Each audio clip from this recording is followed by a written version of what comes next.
Close your eyes. Imagine a world where there is no refuge, no shadows, no trees, no place to escape.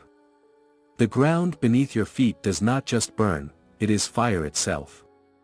The air is filled with scorching ash, scratching your throat with every breath. The horizon has no boundary, just an endless ocean of molten rock stretching into infinity. You look up, nothing but a crimson sky, merciless and heavy with toxic clouds. But this hell, this burning graveyard, is meant to be the cradle of life. That is the cruel irony of the universe. Every beginning rises from nothingness, from destruction, from death. The earth you call home was once nothing more than an exile in fire, 4.5 billion years ago. A planet was born, a planet that would one day be your home. But not yet. Not in this inferno. There were no trees, no birds soaring in the sky, no sound except the relentless roar of volcanoes and the constant bombardment of falling space rocks.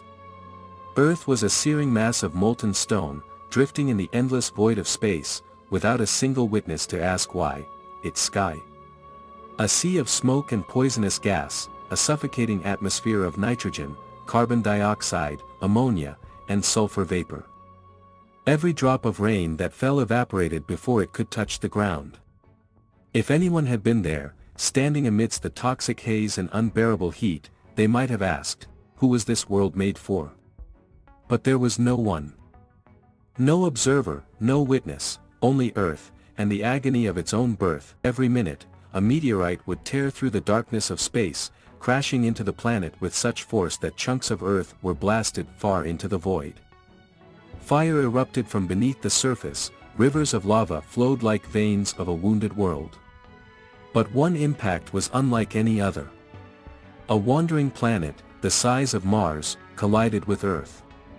The impact was so violent that it ripped apart a piece of the planet and flung it into space, a piece that would later become the Moon.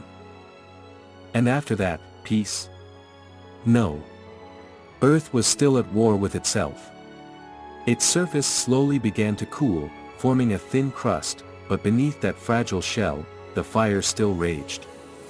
Deep inside, a molten iron core churned, waiting to create the magnetic shield that would one day protect life. But life? It was still too soon. The planet remained merciless, unwilling to nurture anything but its own destruction, and through it all, no one saw its suffering, no one felt its chaos, no one bore witness to its torment. Earth was alone. But isn't that how all great stories begin? Earth was born, but it was not yet ready for life. It still burned in exile.